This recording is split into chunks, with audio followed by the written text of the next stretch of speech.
Hi guys, Sam Marsden here from the Wolfhound channel.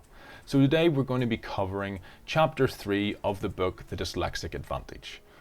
This chapter is titled Difference in Information Processing. So let's start off with the beginning of the chapter, where it goes over some of the weaknesses of dyslexia we've already talked about, things like spelling, grammar, and word retrieval. It also discusses the fact that children and individuals with dyslexia can struggle to break words down into their component sounds, as well as struggling with letters and the name of that letter, but also the sound that that letter makes. And that's something that I've struggled with in my history and past as well, and still do today when it comes to things like I and E. Within the book, there's a long list of different problems that can present within a dyslexic student. And a dyslexic student may present with a few of these problems or many of these problems. But the important thing is that whenever we trace those issues back, they can all be brought back to a few fundamental variations in both brain structure and function. And because of these fundamental differences at this low level cascading forward to this higher level function, people can be misdiagnosed. And that's an important point in the book. People can be misdiagnosed with dyspraxia, attention deficit disorder, developmental processing disorder, or even auditory disorder as well, listening disorder. I myself was actually diagnosed with dyspraxia on top of my dyslexia, and it's something that, doctors told me that essentially my hand-eye coordination was bad and it was always going to be bad. But I do a lot of martial arts now, and in terms of my hand-eye coordination is just as good as anyone else's, and it comes down to actually being engaged with something you enjoy. And whenever you're engaged with something you enjoy, that has made all the difference to me. So we now move on to our first difference with the dyslexic brain, and that is the phonological processing. The English language is made up of approximately 44 phonemes. These phonemes are strung together to create the spoken word. And the phonological system is important in both the analysis but also the manipulation of the sound structure of words. You have the decoding side of things, the sounding out of words, as well as the encoding side of things, which is spelling. The two most important underlying functions are sound segmentation, that is the breaking down of words into their constituent sound parts, as well as sound discrimination, telling the difference between two similar sounding parts. And to go on, basically, the phonological system also plays a key role in memory attention related functions, things like working memory and also executive functions. Working memory is like the RAM on a computer, or like desk space in your office.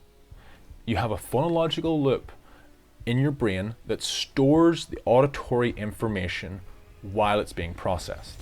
Now, while the information is being processed, this loop begins to fade along with the information.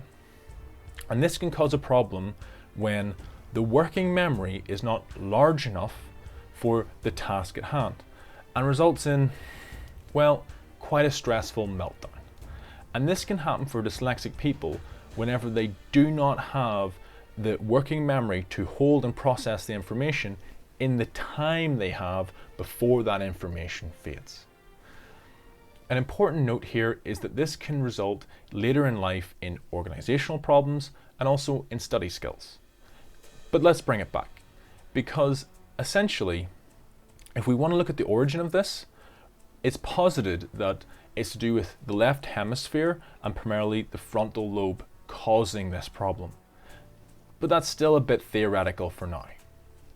The book talks about how it proposes that there are more fundamental structural differences than just phonological processing that result in the traits that we see in Kristen's family and in other families which suffer from dyslexia. So there are, as it stands, 3 more brain variations that we need to talk about that are related to dyslexia. So now we're going to talk about the second variation of brain structure, and that is procedural learning. And we'll start it off with a definition by British psychologist Dr. Angela Fusset, who defines it as procedural learning is learning to do a task to the point where it's automatic. So that is, you can do the task without having to think about it. Now, unfortunately, procedural learning difficulties are very common among dyslexic people. It's one of the things that can make it difficult to learn heavy rule-based systems. And this difficulty with procedural learning is something I've seen in my own life when it comes to learning new math facts and retaining those facts once I've mastered them and not forgetting them. To get around this, people with dyslexia use conscious compensation, which is basically where they focus a lot of energy on each individual task and have to really concentrate on it. Now, this can cause those working memory overloads we talked about. They can also cause the person to go very slow, to make a lot of errors, and also to fatigue rather rapidly. Working memory overload is one thing, but also it feeds into sort of having to take longer to do tasks, having to take longer to master tasks. The book states that essentially someone with dyslexia, they talk about the square root rule. So if it takes someone 4 hours to learn a task, normally it'll take a dyslexic person twice as long. If it takes someone 100 hours to learn a task, it will take a dyslexic person 10 times as long. Now, that is something that I do not necessarily agree with. There are plenty of things I know that I do a lot better, a lot faster, and have been able to master better than other people I know.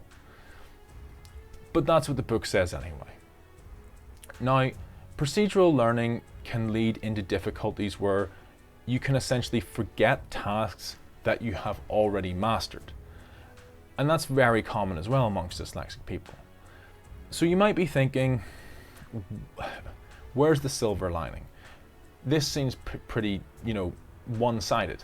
Well, actually, people with dyslexia, having to focus on the individual components, having to consciously go through them, they spend more time analyzing them, seeing what's important, optimizing them, and seeing if there are any rules or tricks in there that they can use to get to the final answer.